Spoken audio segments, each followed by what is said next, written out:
Biography of famous politician and central figure of Indian National Congress Indira Gandhi Part 3. Welcome to Mr. Biography YouTube channel. This video is about the biography of famous politician and central figure of Indian National Congress Indira Gandhi Part 3. Hope you will enjoy this education-based video and share it with your friends and family members. Indira Gandhi's decision to move troops into the Punjab was based on her taking seriously the information provided by the Soviets regarding secret CIA support for the Sikhs. According to the Medrokin archive, the Soviets used a new recruit in the New Delhi residency named Agent S, who was close to Indira Gandhi, as a major channel for providing her disinformation. Agent S provided Indira Gandhi with false documents purporting to show Pakistani involvement in the Khalistan conspiracy.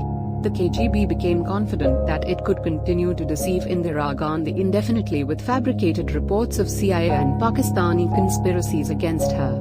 The Soviets persuaded Rajiv Gandhi during a visit to Moscow in 1983 that the CIA was engaged in subversion in the Punjab. When Rajiv Gandhi returned to India, he declared this to be true. The KGB was responsible for Indira Gandhi exaggerating the threats posed by both the CIA and Pakistan.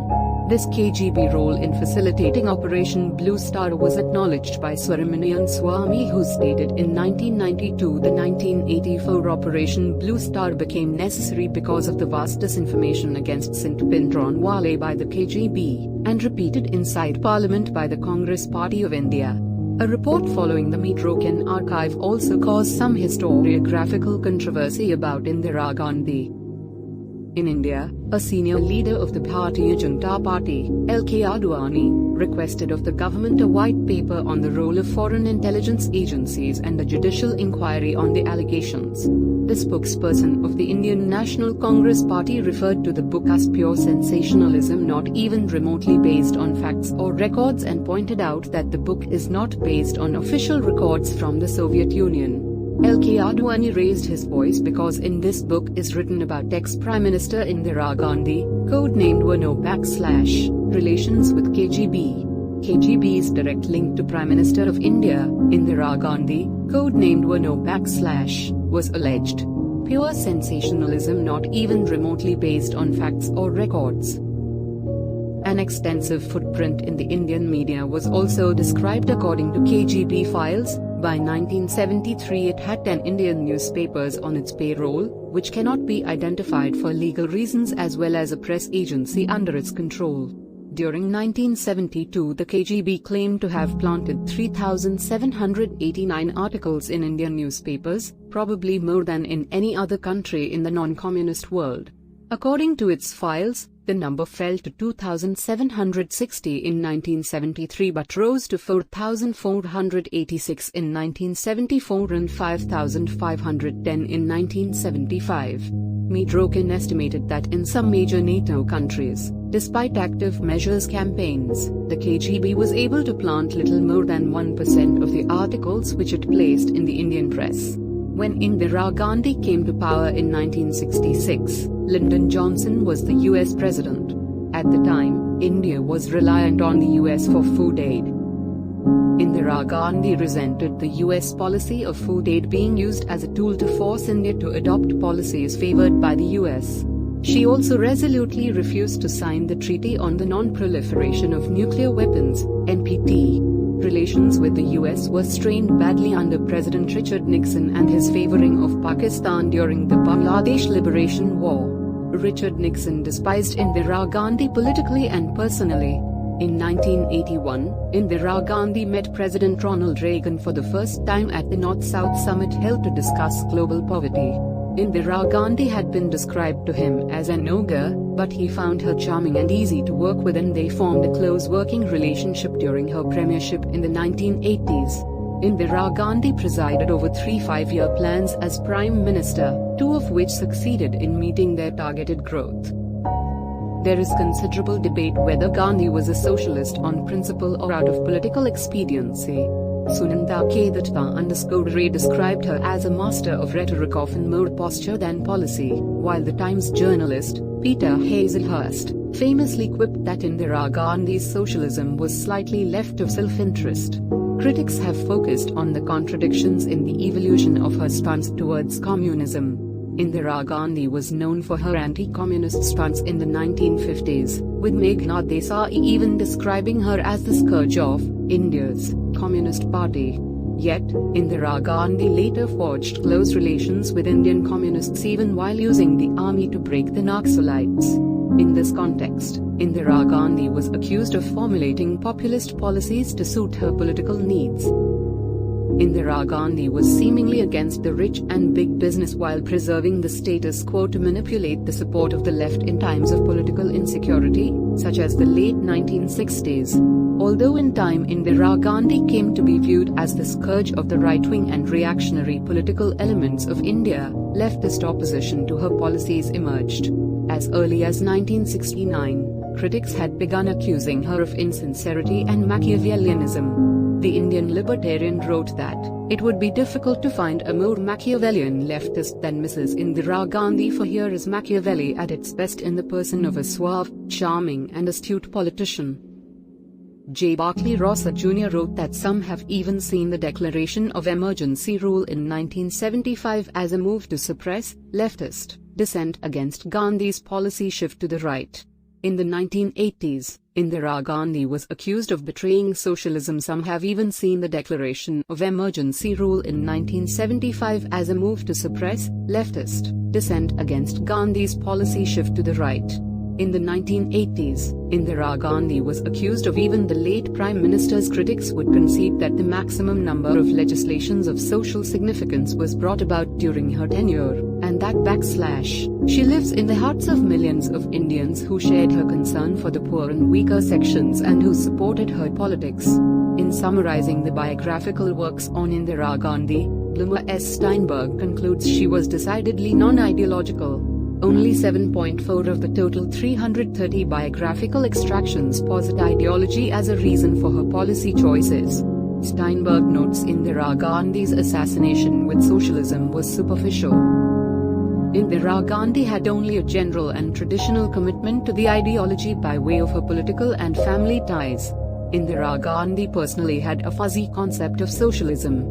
In one of the early interviews she gave as Prime Minister, Indira Gandhi had ruminated, "I suppose you could call me a socialist, but you have understand what we mean by that term. We used the word socialism because it came closest to what we wanted to do here, which is to eradicate poverty. You can call it socialism, but if by using that word we arouse controversy, I don't see why we should use it. I don't believe in words at all." Regardless of the debate over her ideology or lack thereof, Indira Gandhi remains a left-wing icon. Indira Gandhi has been described by Hindustan Times columnist Pankaj Vora as arguably the greatest mass leader of the last century. Her campaign slogan, "Garibi Hatao," remove poverty, and become an often used motto of the Indian National Congress Party. To the rural and urban poor, untouchables, minorities and women in India, Indira Gandhi was Indira Amma or Mother Indira. Indira Gandhi inherited a weak and troubled economy.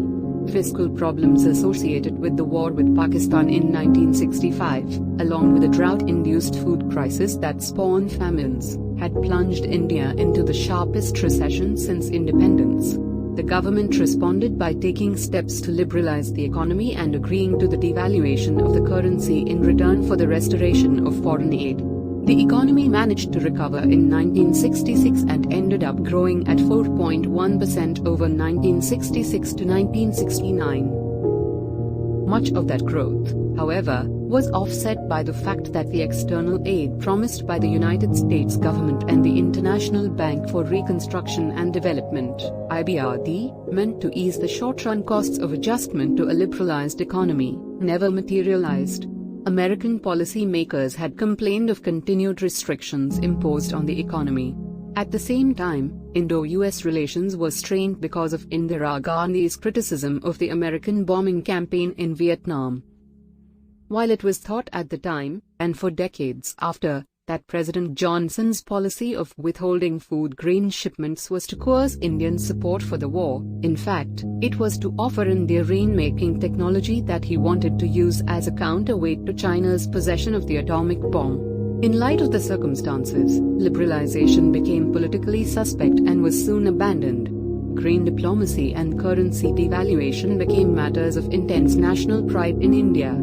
After the bitter experience with Johnson, Indira Gandhi decided not to request food aid in the future. Moreover, her government resolved never again to become so vulnerably dependent on aid, and painstakingly began building up substantial foreign exchange reserves. When food stocks slumped after poor harvests in 1972, the government made it a point to use foreign exchange to buy US wheat commercially rather than seek resumption of food aid. The period of 1967-75 was characterized by socialist ascendancy in India, which culminated in 1976 with the official declaration of state socialism. Indira Gandhi not only abandoned the short-lived liberalization program but also aggressively expanded the public sector with new licensing requirements and other restrictions for industry. She began a new course by launching the fourth five-year plan in 1969. The government targeted growth at 5.7% while stating as its goals, growth with stability and progressive achievement of self-reliance. The rationale behind the overall plan was Indira Gandhi's 10-point program of 1967. This had been her first economic policy formulation, 6 months after coming to office. The program emphasized greater state control of the economy with the understanding that government control assured greater welfare than private control. Related to this point were a set of policies which were meant to regulate the private sector. By the end of the 1960s, the reversal of the liberalization process was complete, and India's policies were characterized as protectionist as ever. To deal with India's food problems, Indira Gandhi expanded the emphasis on production of inputs to agriculture that had already been initiated by her father, Jawaharlal Nehru. The Green Revolution in India subsequently culminated under her government in the 1970s. It transformed the country from a nation heavily reliant on imported grains, and prone to famine, to one largely able to feed itself, and becoming successful in achieving its goal of food security. Indira Gandhi had a personal motive in pursuing agricultural self-sufficiency, having found India's dependency on the US for shipments of grains humiliating. The economic period of 1967-75 became significant for its major wave of nationalization amidst increased regulation of the private sector. Some other objectives of the economic plan for the period were to provide for the minimum needs of the community through a rural works program and the removal of the privy purses of the nobility. Both these, and many other goals of the 1967 program, were accomplished by 1974-75. Nevertheless, the success of the overall economic plan was tempered by the fact that annual growth at 3.3 to 3.4% over 1969-74 fell short of the targeted figure. The fifth five-year plan, 1974-79, was enacted against the backdrop of the state of emergency and the 20-point program of 1975. It was the economic rationale of the emergency, a political act which has often been justified on economic grounds.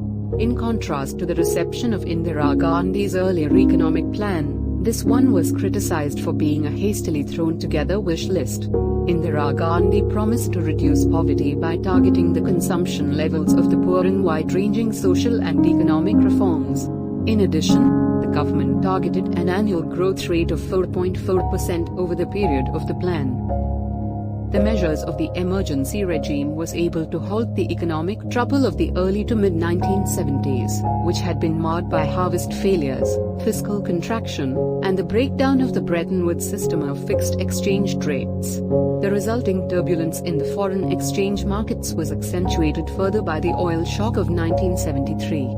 The government was able to exceed the targeted growth figure with an annual growth rate of 5.0 to 5.2% over the five-year period of the plan, 1974-79.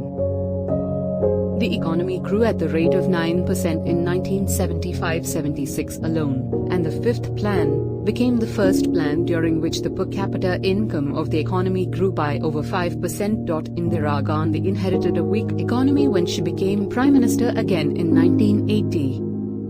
Indira Gandhi proceeded to abrogate the Junta Party government's 5-year plan in 1980 and launched the 6th 5-year plan, 1980-85. Her government targeted an average growth rate of 5.2% over the period of the plan. Measures to check inflation were also taken. By the early 1980s it was under control at an annual rate of about 5%. Although Indira Gandhi continued professing socialist beliefs, the 6th 5-year plan was markedly different from the years of Garibi Hatao. While portrayals of Indira Gandhi by actors in Indian cinema have generally been avoided, with filmmakers using back shots, silhouettes and voice-overs to give impressions of her character, several films surrounding her tenure, policies or assassination have been made. These include Dandi, 1975, by Gulzar, Kissa Kursi Tiye, 1975, by Amritnahata, Nisbandi, 1978, by I.S. Johar, Marches, 1996, by Gulzar, Hazaro Khwahishe Aisi, 2003, by Suveer Mishra, Hawa, 2003, by Amit Ojman, Des Ho Ya Pardes, 2004, by Manoj Punch, Kayataran, 2004, by Sashi Kumar, Ammu, 2005, by Shon Ali Bose, Kamde Hire, 2014, by Ravinder Rue, 47-84, 2014, by Rajiv Sharma, Punjab 1984, 2014, by Anurag Singh, The Fourth Direction, 2015, by Gurwinder Singh, Dharmyut Morcha, 2016, by Naresh S. Garg, the 31st of October, 2016, by Shawaji Lotan Patil, Badshaho, 2017, by Milan Lutriar, Tufan Singh, 2017, by Baghal Singh, Soncharia, 2019, by Abhishek Chaube, Shukranu, 2020, by Bishnu Devalda. Andi, Kissa Kursi Ka and Nisbandi are notable for having been released during Gandhi's lifetime and were subject to censorship on exhibition during the emergency. Indus Valley to Indira Gandhi is a 1970 Indian two-part documentary film by S. Krishnaswamy which traces the history of India from the earliest times of the Indus Valley civilization to the Prime Ministership of Indira Gandhi. The film's division of India produced Our Indira, a 1973 short documentary film directed by S.N.S. Shastri showing the beginning of her first tenure as PM and her speeches from the Stockholm Conference. A 2013 Indian documentary television series which aired on ABP News and covers the various policies and political tenures of Indian PMs, includes the tenureship of Gandhi in the episodes Indira Gandhi Becomes PM, Split in Congress Party, Story Before Indo-Pakistani War of 1971, Indo-Pakistani War of 1971 and Birth of Bangladesh, 1975-77 State of Emergency in India, and Indira Gandhi back as PM and Operation Blue Star with Navani Parihar portraying the role of Gandhi. Parihar also portrays Indira Gandhi in the 2021 Indian film Bhuj, The Pride of India which is based on the 1971 Indo-Pakistani War. The taboo surrounding the depiction of Indira Gandhi in Indian cinema has begun to dissipate in recent years with actors portraying her in films. Notable portrayals include Sarita Chaudhary in Midnight's Children, 2012, Mandeep Kohli in Jai Jawan Jai Kisan, 2015, Supriya Vinodhan in Usarka, 2017, NTR, Katanayakadu/NTR, Mahanayakadu, 2019, and Yashwantrao Chauhan, Bikhari Ka Wadarachi, 2014, Flora Jacob in Raid, 2018, Tula Iwi, 2021, and Radheshyam, 2022, Kishori Shahane in Prime Minister Narendra Modi, 2019, Avantika Akerka in Thackeray, 2019, and 83, 2021, Supriya Kanik in Main Mulayam Singh Yadav, 2021, Lara Datta in Bell Bottom, 2021. Book written by Indira Gandhi. Thanks a lot for watching our professional biography videos on Mr. Biography YouTube channel. You can help us to promote our Mr. Biography YouTube channel by like, share and subscribe Mr. Biography YouTube channel.